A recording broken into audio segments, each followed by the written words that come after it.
السلام عليكم عاملين إيه؟ يا رب تكونوا جميعًا بألف خير. إيه رأيكم نعمل الفراخ وورق العنب في حلة واحدة علشان ناخد طعم فراخ شارب من التتبيلة بتاعة ورق العنب، حاجة كده آخر جمال. هنا العروش بتاعة ورق العنب حطيناها وحطينا عليها حلقات بصل وجزر وليمون علشان تبقى موجودة تحت في الحلة عشان ورق العنب والفراخ ما يتحرقش مني. تمام، جبت هنا الحلة حطيت عليها صدور فراخ، طبعًا أنتم حرين حابين تحطوا صدور أو وراك، بس أهم حاجة إن هي تكون مخلية. كنت شايلة حبة من الصلصة بتاعة التسبيكة بتاعة الرز، وبدأت إن أنا أحطها على الفراخ وأوزعها علشان تشرب من طعم التتبيلة، ده كان شكلها.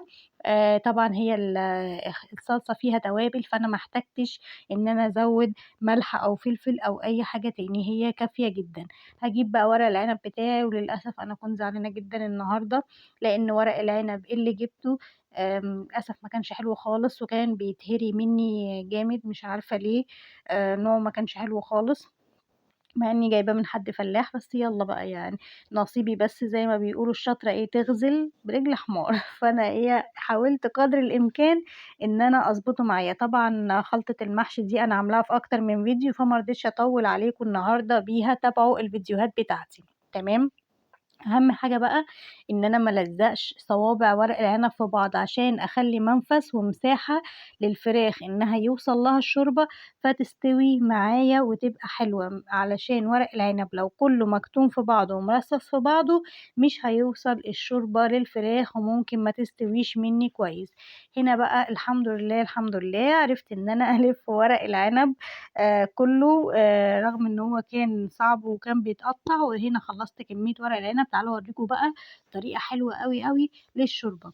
أنا كان عندي صدرين كبار بتوع الفرخة، فقطّعتهم حلقات أو طرنشات بالعضم بتاعهم، وجِبت معلقة زبدة صفرا. هاستنى لمّا تسخن خالص، لإن زي ما قُلنا قبل كده إن اللحوم أو الفراخ ما بينزلوش على حاجة باردة، لازم تكون حاجة سخنة جدًا علشان تمسك وما تجيبش المَيّة بتاعتها كلّها، فما تبقاش حلوة معايا أو تفتِّل.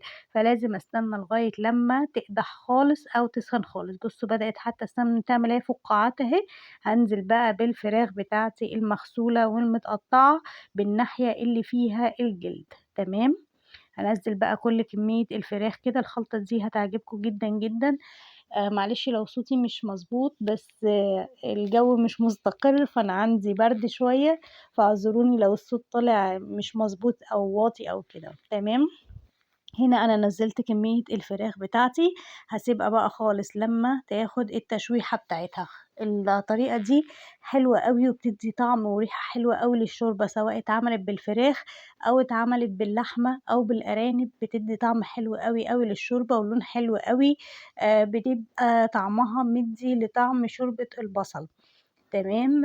أنا شوربة البصل بتتعمل ببصل أبيض، بس أنا للأسف ما لقيتش عندي بصل أبيض، فاللي عندي كان موجود بصل أحمر، فما عرفتش إن أنا أعمل لكم شوربة البصل. فأنا هاعملها قريبة لشوربة البصل، كنوع حلو أوي إن هو يتاكل على الفطار. طبعًا بيكون فيه مناعة لإن البصل كُلّه مناعة. طعم فظيع، لمّا بيتسقي بيه كمان المحاشي بيدّي طعم حلو أوي، أوي. لإن تحسّي إن الشوربة بتبقى بخيرها كده.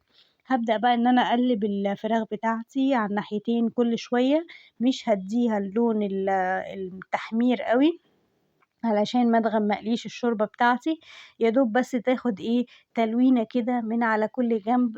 في الفترة دي بقى أو في الوقت اللي هي بتلوِّن فيه كده معايا، أكون أنا قطّعت بصلاية وسط، وأحط عليها فصّين حبّهان وفصّين قرنفل. القرنفل برضه بيدّي طعم حلو أوي للشوربة، بس ما احطّوش مطحون علشان ما يغمّقليش الشوربة ويدّي طعم مش لذيذ أوي معايا. تمام. هاحط بس يعني إيه مسمارين زي ما بيقولوا أو فصّين بس من القرنفل وفصّين من الحبّهان. الحبّهان لو كان مطحون كان بيبقى أفضل، بس أنتم اللي تطحنوه في البيت، لإن الحبّهان اللي بيبقى مطحون برّه بيبقى مخلوط، ما بيبقاش حبّهان صافي، فطعمه ما بيبقاش قوي. أنتم اطحنوا حبّة، حبّة أو دقوا على قد ما هتعملوا في البيت. أنا نزلت هنا بقى بالبصلاية وفصّين الحبّهان وفصّين القرنفل. تمام. لو كان عندِك ورق أغار أو ورق لورو ما فيش مشكلة، ما عندكيش يبقى كده حلو أوي. هاغطّي عليها بقى واستنى لمّا تنزّل مَيّتها خالص، وهابدأ بعد كده أضيف المَيّة بتاعتي. هنا خلاص حلو كده اتشوّح كلّه ببعضه، البصل بالحبّهان بالقرنفل والحبّهان والقرنفل ادّى ريحة حلوة كده مع السمن. هانزل بقى عليها بالمَيّة بتاعتي، ممكن أنزل بمَيّة باردة ما فيش مشكلة، لإن الفراخ هنا عندي فراخ بيضا ما بتاخدش سِوَى، فسواء نزلت بمَيّة باردة أو بمَيّة سخنة هي كده هتستوي معايا، غير اللحمة لو نزلت عليها بمَيّة باردة هتمسك في نفسها وهتبقى عاملة زي الكاوتش كده، مش هتستوي معايا بسهولة. ونفس الكلام الفراخ البلدي مش هتستوي برضه بسهولة، لإنها بتاخد نسبة سِوَى أعلى من الفراخ البيضا. هانزل بقى بملح وهانزل بفلفل أسمر ومكعب مرقة دجاج واسيبهم بقى يغلوا مع بعض، وممكن أحط رشة سكر بسيطة علشان تخلّي الفراخ معايا طرية وjuicy كده وطعمها حلو. مش هاحط أي إضافات تانية، هو بس الملح والفلفل ورشة سكر ومكعب مرقة دجاج أو مرقة دجاج فورية حسب اللي موجود عندِك، واسيبهم يكمّلوا سواهم خالص. بعد ما الفراخ تستوي والشوربة تبقى حلوة كده معايا ودسمة وجميلة كده وريحتها بقى بدأت تفحفح وتسمّع الجيران وجيران الجيران كده، نبدأ إن إحنا بقى نسقي ورق العنب بتاعنا بيها. هتلاقوا بقى كده البصل نازل معاها مع ورق العنب، هيدّي بقى ريحة زيادة عن الريحة الحلوة اللي بتبقى موجودة أصلًا في ورق العنب. تمام. أنا هنا خلاص بقى سقيت ورق العنب بتاعي أهو، ده البصل اللي أنا باقول لكم عليه اللي كان مقطّع في الشوربة، أمّا بقى بيتغلي مع ريحة الخلطة بتاعة ورق العنب بيزوّد جمال الريحة أصلًا بتاعة المحشي. جرّبوه هيعجبكم جدًا، وده كان الشكل النهائي لطبق ورق العنب بتاعي، هيشرّفِك جدًا في العزومات. طعمه حلو جدًا، ورق العنب مستوي، الفراخ دايبة، خلطة البصل بالجزر بالليمون ديّة حلوة أوي. نسيت أقول لكم على تكاية، اعصروا نُص فص ليمون كده في الشوربة وأنتم بتسقوا بيها ورق العنب، هتدّي مزازة وطعم حلو أوي. بلاش دبس الرمان هيغيّر طعمه مش هيبقى ظريف، خلّينا في الليمون. بُصّوا شكله عن قُرب عامل إزاي، حقيقي حلو أوي. جرّبوه في العزومات هيشرّفكم وهتحبوه، ودايمًا منوّرينّي في قناتي مطبخ سمر، وكل سنة وأنتم طيبين.